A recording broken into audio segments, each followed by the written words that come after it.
대원가족 기대에 나오신 모든 분들 주님의 이름으로 환영합니다. 우리 옆에 분과 한번 인사를 먼저 나눠보실까요? 6월이 더욱 행복해지십시오 한번 인사해 보실까요? 6월이 더욱 행복해지십시오. 네, 여러분 벌써 6월 6일 그리고 또 7일이 됐습니다. 행복하십니까? 네, 우리 옆에 분 얼굴 보면 행복해 보이시나요? 네, 주님의 은혜 가운데 행복하리라고 믿습니다. 오늘 제목은 부자의 용기라는 제목을 가지고 말씀을 살펴보려고 하는데요.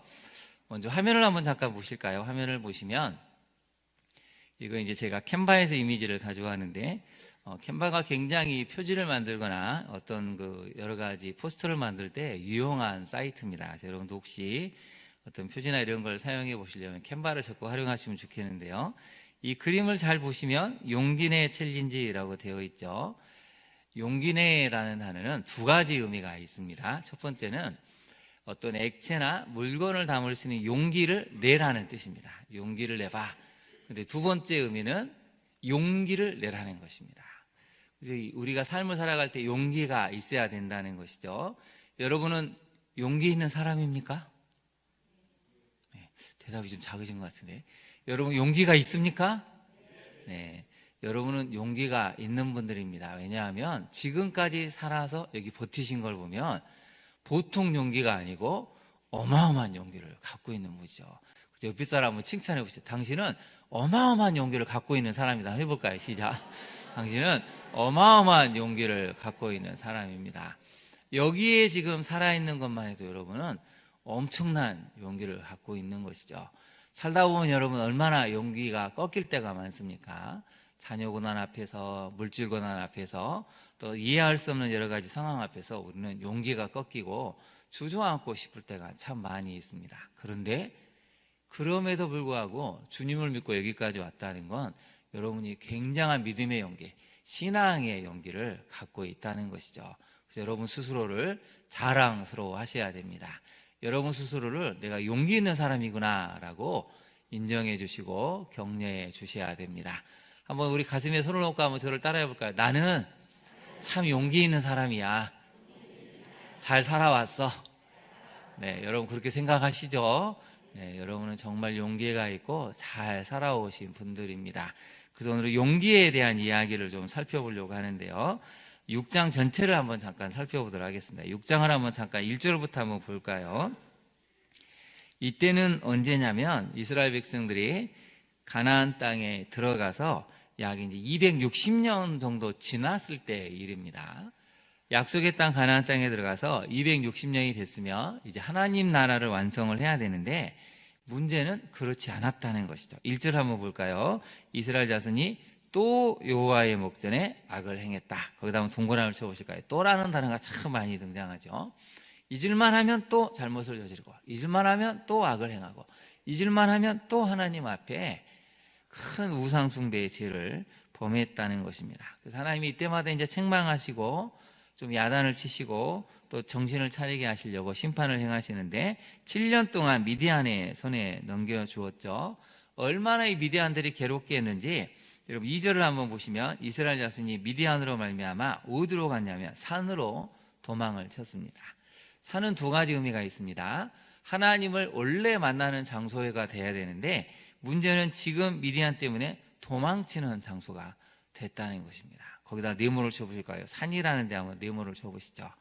우리가 신앙의 정체성, 신앙의 용기를 잃어버리면 마땅히 하나님을 경배해야 될 장소가 도망치는 장소가 되고 삶을 회피하는 장소가 되고 사람들이 두려워서 낯을 숨기는 그런 장소로 바뀌어버린다는 것입니다. 그래서 우리는 용기가 있어야 됩니다. 용기가 없으면 우리 가정을, 교회를 지켜낼 수가 없고 마땅히 하나님을 찬송하고 기도하고 경배해야 될 장소가 도망치는 장소, 숨는 장소, 사람들이 무서워서 비굴해지는 장소로 전락되기가 쉽다는 것이죠. 그럼 산에서 뭘 합니까? 보면은 2절에 이렇게 나와 있죠. 웅덩이, 굴, 산성을 자기들을 위해 만들었다는 것입니다. 숨기에 바쁘느라, 사람들의 낯을 피해 숨기에 바쁘느라 하나님 앞에 경배하고 하나님을 만나는 장소가 될 이 산이 거꾸로 웅덩이를 파고 굴을 파고 숨는 장소가 됐다는 것이죠. 이 미디안 때문에 너무 극심한 고통을 겪어서 이제 한번 6절을 한번 보실까요? 6절에 보면 이스라엘이 미디안으로 말미암아 궁핍함이 심한지라. 그 다음을 같이 한번 읽어볼까요? 이에 이스라엘 자손이 여호와께 부르짖었더라. 네, 이게 굉장히 중요합니다. 부르짖었다에 한번 별표로 해보실까요? 누구에게 부르짖습니까? 여호와께 부르짖는 것이죠. 대상이 분명해야 한다는 것입니다. 우리는 하나님 앞에 부르짖어야 되지 우상을 향해서 무상을 찾아가고 이렇게 부르짖으면 안 된다는 것이죠. 근데 여러분 6절을 다시 한번 보시면 미디암으로 말미암아 궁핍함이 심한지라고 되어 있죠. 여러분 인생에 무엇 때문에 지금 궁핍함이 심합니까? 여러분 인생에 무엇 때문에 너무 힘들어서 공공함이 궁핍함이 마음에 힘듦이 있어서 하나님 앞에 부르짖고 있습니까? 우리는 살다 보면 그 누군가로 말미암아서 어떤 환경 때문에 궁핍함이 심해집니다. 고난이 심하죠. 그럴 때 이스라엘 자손은 하나님께 부르짖었다는 것입니다. 그래서 여러분 놀랍게도 미디안으로 말미암아라는 단어가 2절에도 나오죠. 6절에도 나옵니다. 7절에도 미디안으로 말미암아가 또 나옵니다. 무슨 얘기를 하고 있는 걸까요? 고난을 겪으면 하나님 앞에 나와야 한다는 것입니다. 그것이 가난이든 질병이든 사랑과의 관계든 간에 아무튼 그 무엇으로 말미암아 여러분이 고통을 겪으면 여호와께 부르짖어야 한다는 것이죠. 하나님께 부르짖었으니까 하나님이 뭐라고 말씀하십니까? 우리 8절을 같이 한번 읽어볼까요? 8절을 한번 같이 읽어보겠습니다. 여호와께서 이스라엘 자손에게 한 선지자를 보내시니 그가 그들에게 이르되 여호와께서 이같이 말씀하시기를 이스라엘 하나님 내가 너희를 애굽에서 인도하여 내며 너희를 그 종됐던 집에서 나오게 하여 9절은 제가 읽어보겠습니다. 애굽 사람의 손과 너희를 학대하는 모든 자의 손에서 너희를 건져내고 그들을 너희 앞에서 쫓아내고 그 땅을 너희에게 주었다라고 말씀을 하셨죠. 무슨 얘기냐면 하나님이 부르짖는 이스라엘 백성에게 응답을 하셨는데 첫 번째는 뭐냐면 책망을 하신 것입니다. 너희가 왜 이렇게 고통을 당하는지 아냐. 그래서 과거를 말씀을 하시는데요. 다시 한번 8절 9절 한번 볼까요? 인도하여 내셨죠? 나오게 하셨죠? 건져내셨죠? 쫓아내셨죠? 땅을 주었습니다. 사람으로서는 도저히 상상할 수 없는 엄청난 기적과 이적과 상상했던 것이 현실이 될 수 있는 미션 임파서블, 이게 가능케 되는 역사를 하나님이 행하셨는데 이제 문제가 생겼습니다. 10절을 한번 볼까요? 너희 하나님 여호와인데 나는 너희 하나님 여호와인데 너희가 거주하는 아모리 사람의 땅의 신들을 두려워하지 말라 했으나 너희가 내 목소리를 듣지 않았다 하고 나오죠. 여러분 거기다가 네모를 쳐보실까요? 두려워하지 말라. 이게 굉장히 중요합니다. 분명히 하나님은 홍해도 가르시고 만나와 메추라기를 먹이시고 아말렉 전투를 이기게 하시고 여리고성과 아이성과 수많은 전투를 이기게 하셨는데 두려웠다는 것입니다. 그 땅에 사는 신들을 두려워했다는 것은 그 땅 사람들의 문화를 두려워했다는 것이고 그 문화를 부러워했다는 뜻이고 그들이 살아가는 삶의 양식이 너무 흠모할 만한 것이 되다 보니까 어느 순간 기가 꺾여버렸다는 것이죠. 너무 찬란한 문명 앞에서 우리는 뭘 하고 있었지 하는 그 어떤 낯섦들이 두려움들이 생겨서 하나님이 점점 왜소해졌다라는 의미가 지금 여기에 담겨져 있는 것입니다. 그래서 여러분 오늘 이제 본문을 보면 굉장히 놀라운 지금 메시지가 하나 있는데요. 첫 번째 메시지를 한번 살펴볼까요? 첫 번째 메시지입니다. 같이 한번 읽어볼까요? 시작. 그럴지라도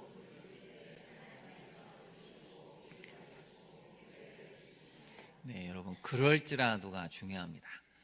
그럴지라도 백성들이 다시 한번 하나님 앞에 부르짖으니까 하나님이 어떻게 하시죠? 개입을 하신다는 것입니다. 들어주신다는 것입니다.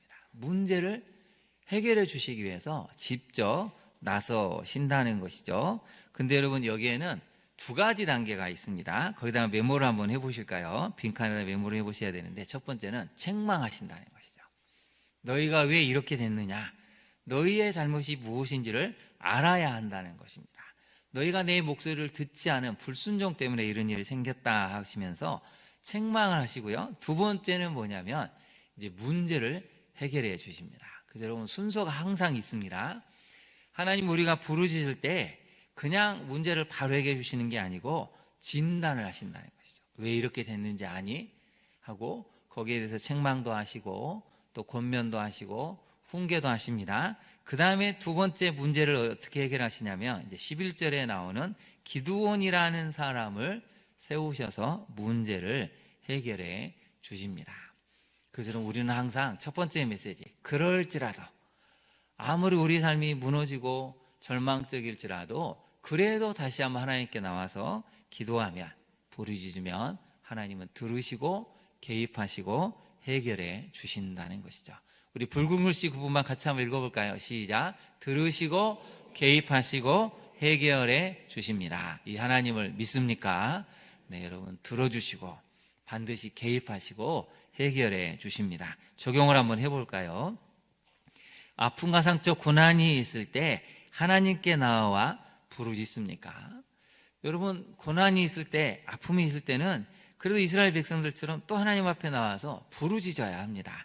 아까도 말씀드렸지만 미디안으로 말미암아, 그 문제로 말미암아, 그 힘듦으로 말미암아 하나님께 부르짖었을 때 여러분 그 시간이 1절을 한번 볼까요? 몇 년 걸렸죠? 7년이 걸렸습니다. 7년째 드디어 하나님 앞에 나왔다는 것이죠. 여러분 하나님 앞에 나오는 것은 늦다는 개념이 없습니다. 지금 이 순간에 우리가 하나님을 붙들면 하나님은 들으시고 개입하신다는 것이죠. 두 번째는 심판과 죄에 대한 책망 후 하나님께서 해결하시는 방법을 경험합니까? 여러분 하나님은 항상 해결하시는 단계가 있다는 것이죠. 문제를 진단하시고 사람을 세워가시는 하나님의 방법이 있습니다. 그래서 여러분이 부르짖은 다음에 우리가 해야 될 일은 기대하는 것입니다. 어떻게 해결하실까? 이 문제를 어떤 방식으로, 어떻게 하나님은 어느 시기에 해결해 주실까? 이걸 기대하는 게 믿음이라는 것이죠. 우리 한번 저를 따라해 볼까요? 기대하겠습니다. 네, 그래서 여러분 신앙은 기대하는 것입니다.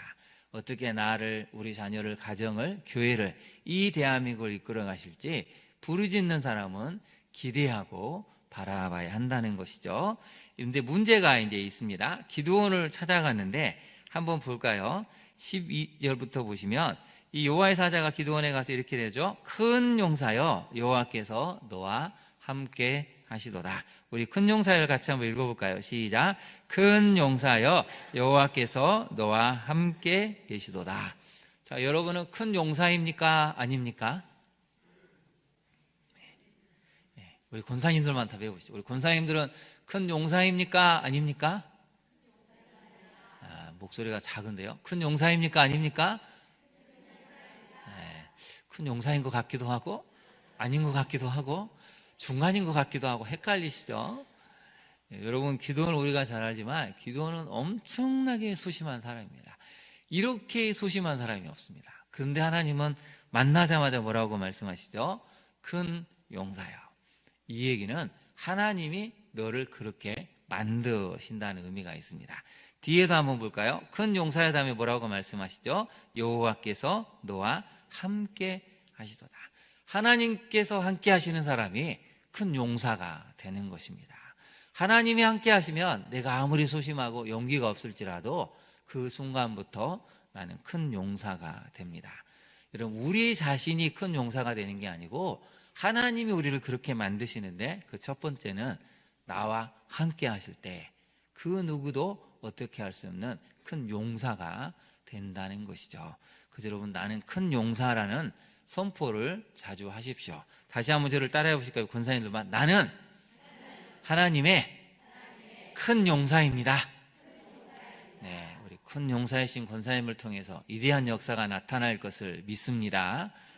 이렇게 하나님의 천사가 나타나서 얘기하는데 기드온이 아주 당돌하죠. 이럴 때는 또 소심하지 않습니다. 뭐라고 얘기합니까? 여러분 한번 13절을 볼까요? 13절, 14절 앞으로 내용이 굉장히 중요한데 오 나의 주여, 굉장히 믿음이 있는 것 같죠? 근데 바로 하나님 앞에 따집니다. 여호와께서 우리와 함께 계시면 어찌하여 이 모든 일이 우리에게 일어났습니까? 또 우리 조상들이 일찍이 우리에게 이르기를 여호와께서 우리를 애굽에서 올라오게 하신 것이 아니냐 한 그 모든 이적이 어디 있습니까? 그러면서 마지막에 이렇게 얘기하죠. 이제, 거기다 한번 동그라미 한번 쳐보실 거예요. 이제 260년쯤 지난 이제는 여호와께서 우리를 버리셨고 미디안의 손에서 우리를 넘겨주셨습니다. 다 하나님 탓입니다. 두 가지로 이야기하죠. 우리를 버리셨고 우리로 하여금 미디안의 손에 넘기셨습니다 라고 말을 합니다. 여러분, 이건 엄청난 얘기인데요. 두 번째 메시지를 한번 살펴볼까요?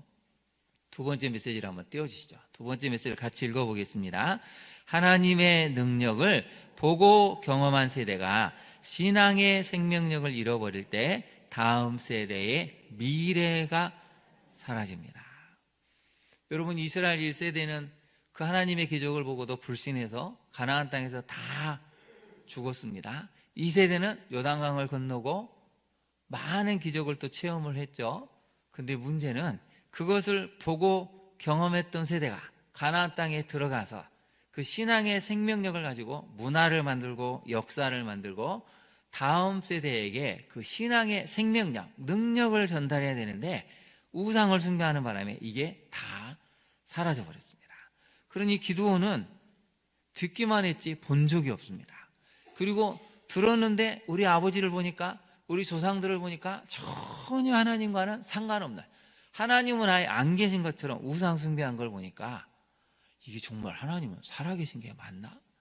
하나님이 살아계시다면 우리 아버지는, 우리 할아버지는 저렇게 살면 안 될 텐데 의구심이 들고 신앙에 대한 회의감이 들어버렸다는 것이죠. 여러분, 우리 교회 다음 세대, 이 나라 한국교회 다음 세대가 왜 사라지는지 아십니까? 우리는 보고 경험했다고 아무리 외치는데 우리 자녀들이 우리를 보니까 생명력이 없어 보입니다. 아니, 하나님을 믿는다면 가난해도 좀 어려워도 그런 놀라운, 어떻게 설명이 안 되는 그 신앙의 생명력이 있어야 되는데 그 생명력을 발견할 수 없으니까 우리 다음 세대는 우리에게 평안을 줄 것 같고 만족을 줄 것 같은 스마트폰으로, 물질로, 문화로 다 떠나버렸다는 것이죠. 이게 지금 기드온의 말에서 들려주는 모습이라는 것이죠. 한번 적용을 해볼까요? 시간이 없으니까 우리가 개요만 살펴볼 텐데요. 나부터 먼저 하나님의 능력을 경험하고 여러분 그 은혜로 살아가고 있습니까? 우리 미래 세대인 자녀들이 그 은혜를 알고 신앙을 이어가고 있습니까? 우리 세대에 아무리 보고 경험했다고 외쳐도 우리 다음 세대 자녀들이 우리 부모인 나를 보고는 전혀 그걸 못 느끼고 있다면 지금 뭔가 여러분 문제가 있는 것입니다. 단절이 되고 있는 것이죠. 생명력이 사라지고 있어서 우리 다음 세대는 그걸 볼 수도 없고 들을 수도 없기 때문에 눈에 보이는 것, 귀에 들리는 것, 손에 잡히는 문화로, 물질로, 세상으로 가버리고 있다는 것이죠. 이게 지금 뼈아픈 기드온의 고백을 통해서 우리가 고민해야 될 부분이라는 것이죠. 근데 하나님이 이렇게 말하고 있는 이 기드온을 향해서 한 번 더 말씀하시는데요. 14절을 한번 같이 읽어볼까요? 14절 말씀입니다. 시작.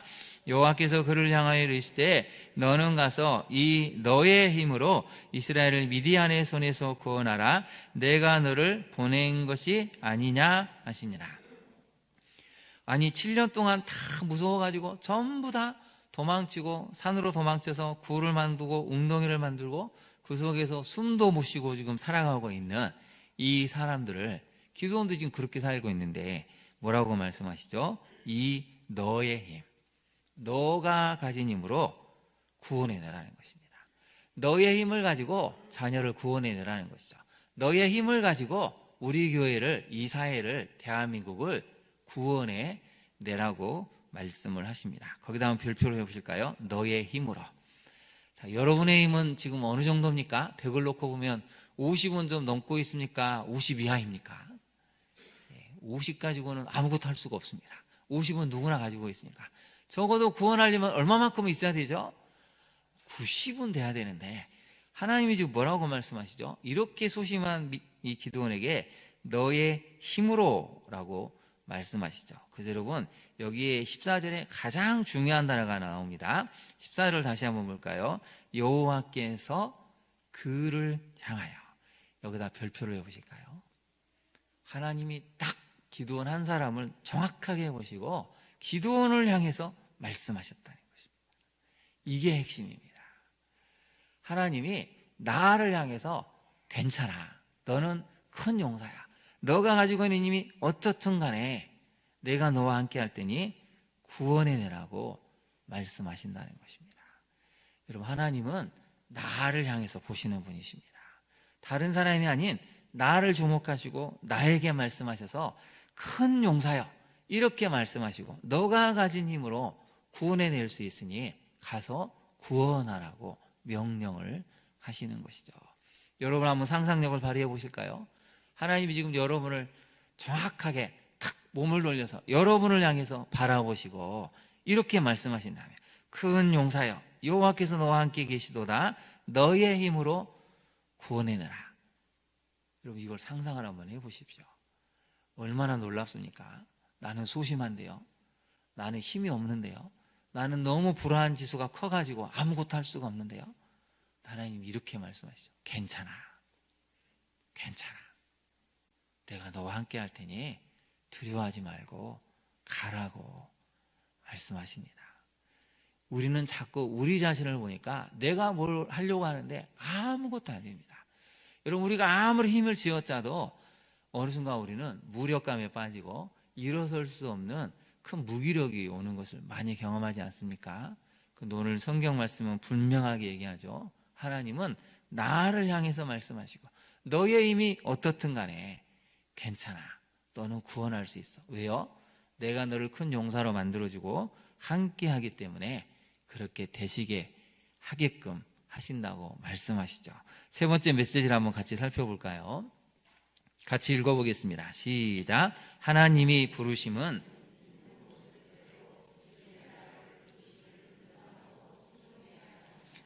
하나님은 기드온을 강력하게 만든 다음에 부르시지 않으셨습니다. 하나님은 기드온을 훈련을 시켜가지고 따로 불러서 1년, 2년 훈련시킨 다음에 세상에 내보이신 게 아닙니다. 지금 있는 모습 그대로. 의심도 많고 소심하고 따지기 잘하고 어떻게 이룰 수 있습니까? 하나님 앞에 항의하는 그 기드온을 있는 모습 그대로, 소심한 모습 그대로 부르셨다는 것이죠.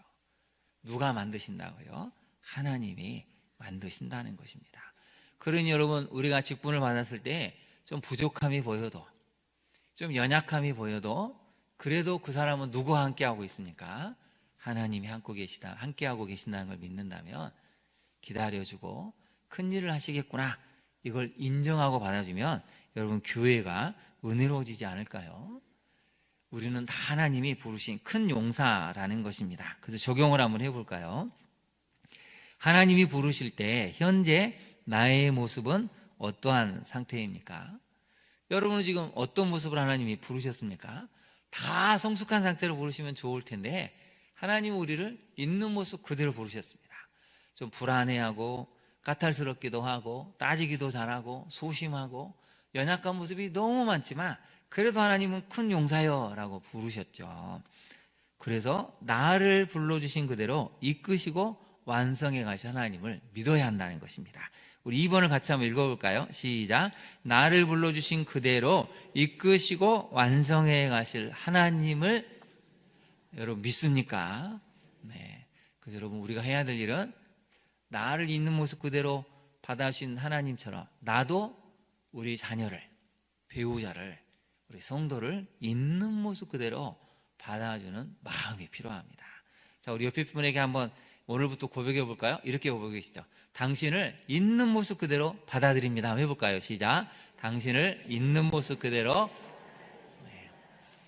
연습은 이렇게 아무리 해도 밖에 나가자마자 아우, 저 사람은 내가 다 인간은 그렇죠. 저 사람만큼 내가 아무리 이해하려고 해도 도저히 안 되는데요. 여러분, 하나님이 우리를 받아주신 걸 생각하면 기적 아닙니까? 도저히 받아줄 수 없는 모습이 나한테도 있는데 그래도 하나님은 나를 향해서 너의 힘을 가지고 구원하라고 말씀하시는 그 하나님의 사랑이 있다면 우리는 용서할 수 있고 사랑할 수 있고 위대한 공동체를 만들 수 있죠. 네 번째가 중요한데요. 우리 네 번째 메시지를 먼저 한번 같이 읽어보겠습니다. 시작. 아들과 아버지의 용기가 우상숭배에 물든 사람들의 영혼을 깨우고 하나님의 역사를 증거합니다. 여러분 오늘 본문을 보면 놀라운 일이 있는데요. 기드온의 아버지가 어떤 사람인지가 정확하게 나옵니다. 여러분 25절 한번 볼까요? 그날 밤에 이제 하나님이 기드온에게 말씀하시는데 내 아버지에게 있는, 거기다 밑줄을 그어볼까요? 내 아버지에게 있는 뭐가 있었을까요? 수소, 7년 된 둘조수를 끌어와라. 나중에 10명의 종을 이끌고 간 거 보면 거기다 메모를 해보시죠. 첫 번째, 아버지에게는 뭐가 있었냐면 엄청난 부가 있었습니다. 아버지에게는 엄청난 물질, 재력, 부가 있었죠. 근데 여러분 25절에 또 한 번 나옵니다. 내 아버지에게는, 거기다 밑줄을 그어볼까요? 내 아버지에게는 뭐가 있었죠? 바알의 제단 아세라상이 있었습니다. 두 번째, 아버지에게 있는 건 뭐였을까요? 우상 숭배의 마음이 있었습니다. 그러니 기드온이 헷갈리는 것이죠. 아니, 아버지한테 들었을 때는 우리 조상들은 홍해도 건너고 만나와 메추라기도 먹고 반석에서 물이 나고 엄청난 기적을 경험했다는데 아버지의 모습을 보니까 전혀 하나님을 안 믿습니다. 오히려 너무 막대한 부를 가지니까 바알의 제단을 세웠죠. 아세라상도 세웠죠. 그래서 여러분 한번 볼까요? 얼마나 이 집안이 대단한 집안인지. 밤에 이제 기드온이 이 우상을 찍지 않습니까? 그랬더니 28절 한번 볼까요? 28절에 보면 성읍 사람들이 아침에 제사 드리려고 일찍 일어났는데 일어나 보니까 바알의 제단이 파괴됐죠. 아세라가 찍혔죠. 또 새로 쌓은 제단 위에서 둘째수사가 제물로 바쳐진 걸 발견했습니다. 이 얘기는 뭐냐면 기드온의 집안이 너무 대단해가지고 그 마을에서 중심이 됐다는 것입니다. 우상 숭배의 중심이 돼가지고 그 마을 사람들을 다 이끌어 왔다는 것이죠. 한마디로 하면 이 사람이, 이 기드온의 아버지가 딱 구심점에 대해서 우상 숭배의 전달자의 역할을 핵심적으로 감당했다는 것이죠. 여러분 이건 놀라운 일입니다. 그래서 여러분 이건 뭘 얘기하는 걸까요? 내 아버지에게는 수소를 드려라, 내 아버지에게는 바알의 제단 아세라상을 찍고 헐어라. 이 얘기는 뭐냐면, 거기다가 메모를 해보실까요? 이건 굉장히 중요한 의미인데 단절하라는 것입니다. 아버지와 너 사이에 있는 이 영적인 악한 흐름을 단절시키라는 것이죠. 이걸 끊어내라는 것입니다. 거기서부터 시작이 된다는 것이죠. 여러분 생각해 보십시오. 아버지가 가장 인생에서 중요한 것, 이것만큼은 아버지가 목숨을 걸고 지켜야 하는 그것을 끊어내라고 하면 세상에 어떤 아들이 그걸 할 수 있을까요? 우리도 가끔 혼나지 않습니까? 어릴 때 아버지가 소중히 여겼던 걸 깨트리거나 좀 잘못 건드렸다가 엄청나게 야단을 맞죠. 근데 이건 여러분 죽을 수도 있을 만큼의 무서운 것입니다. 하나님이 말씀하시는 건 너의 아버지가 가장 중요하고 있는 이 우상 숭배를 단절을 해야 너가 살고 너의 가족이, 아버지가 산다는 것이죠. 난리가 났습니다. 아침부터. 이게 무슨 일이냐. 그리고 마을 사람들이 찾아와가지고, 여러분 30절 한번 볼까요? 내 아들을 끌어내라. 그는 당연히 죽을지니 이는 바알의 제단을 파괴하고 그 곁에 아세라상을 찍었다라고 말하고 있죠. 여러분 이게 지금 무슨 얘기냐면 이방 사람들이 하는 얘기가 아니고 이스라엘 백성들, 가나안 땅에 들어왔던 그 후손들이 260년쯤 됐을 때 하는 이야기입니다. 하나님을 섬긴다고 하면서 우상을 섬겨가지고 우상 제단이 파괴되니까 당신 아들을 내놓으라고, 죽여야 우리가 산다고. 여러분 입으로는 하나님을 믿는다고 하는데 마음으로는 하나님을 떠나고 우상을 숭배한 사람들이 보여주는 모습이 이렇게 무서운 모습입니다. 30절을 다시 한번 볼까요? 끌어내라. 그는 당연히 죽어야 한다고 이야기를 하는 것이죠. 기드온이 그래도 용기를 냈습니다. 그래도 낮에는 참 할 수 없으니까 밤에 어떻게든 해보려고 종 10명을 데리고 우상 숭배를, 이 제단을 파괴를 했죠. 기드온이 용기를 내니까 아버지가 용기를 냅니다. 그래서 여러분 31절을 한번 우리 같이 한번 읽어볼까요? 시작. 요아스가 자기를 둘러선 모든 자에게 이르되 너희가 바알을 위하여 다투느냐? 너희가 바알을 구원하겠느냐? 그를 위하여 다투는 자는 아침까지 죽임을 당하리라. 바알이 과연 신일진데 그의 제단을 파괴하였은즉 그가 자신을 위해 다툴 것이니라 하니라. 무슨 얘기냐면 진짜 바알이 살아있는 신이라면 이 아침에 우리 아들은 죽을 것이다. 만약에 당신들이 진짜 바알을 위해 섬긴다면 한번 해봐라. 근데 그렇지 않으면 둘 중에 하나죠. 너희들이 죽든지 나와 내 아들이 죽든지 그럴 텐데, 이 기드온의 아버지가 용기를 냈다는 것입니다. 아들이 한 것을 보고 깨달은 것이죠. 여러분 31절을 다시 한번 보십시오. 자기를 둘러선 모든 자에게 라고 얘기했죠. 이 사람들이 얼마나 살기가 등등했겠습니까?